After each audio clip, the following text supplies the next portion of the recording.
جمعے کے دن کثرت سے درود پڑھا کرو. فَأَكْثِرُ الصَّلَاةَ عَلَيَّ فِيهِ. یہ جمعے کا دن ایک مبارک دن ہے.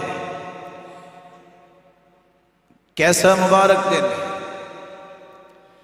اس دن خلق آدم کو جمعے کے دن پیدا کیا گیا. وَفِيهِ قُبِض. اور جمعے کے دن ہی وہ اللہ کے پاس چلے گئے. وَفِيهِ الصَّعْقَ وَفِيهِ النَّفْخَ وَفِيهِ الصَّعْقَ. اور قیامت کے دن بھی جمعے کا دن ہوگا، یعنی جمعے کے دن ہی قیامت آئے گی. فَأَكْثِرُ الصَّلَاةَ فِيهِ عَلَيْهِ. جمعے کے دن کثرت سے تم درود پڑھا کرو. یا رسول اللہ صلی اللہ علیہ وسلم، اللہ کے رسول ہم درود پڑھیں گے، آپ تو اگر اللہ کے پاس چلے گئے تو آپ کو کیسے پہنچے گا؟ رسول اللہ صلی اللہ علیہ وسلم نے فرمایا ان اللہ حرم علی الارض ان تأکل اجساد الانبیاء. اللہ نے زمین پہ حرام قرار دے دیا ہے کہ زمین انبیاء کے اجساد مبارک کو نقصان نہیں دیتی. اللہ اپنے انبیاء کی حفاظت کرتے ہیں. اس لیے نیک لوگ کیا کیا کرتے؟ وہ کہا کرتے تھے عصر کے بعد کوئی شخص ہمیں ملنے نہ آئے. آپ کے لیے تو مشکل ہو جائے اگر آپ کو کہہ دیا. وہ کہتے تھے عصر کے بعد ملنے نہ. سبب کیا ہے؟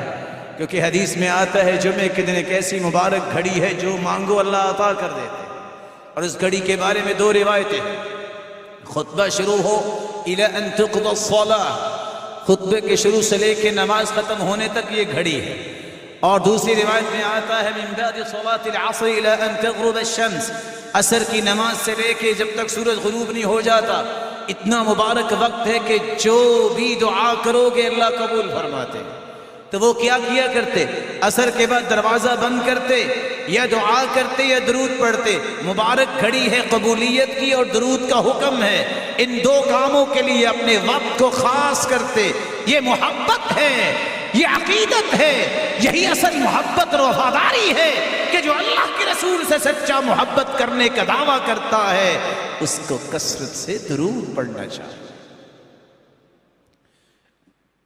کتنی باتیں ہوگی؟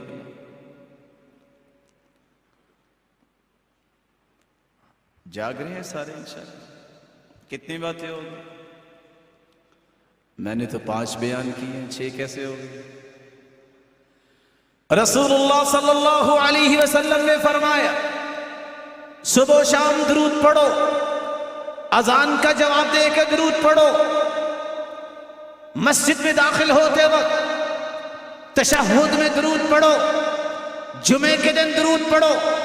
6ٹھی جگہ نماز جنازہ کے اندر درود.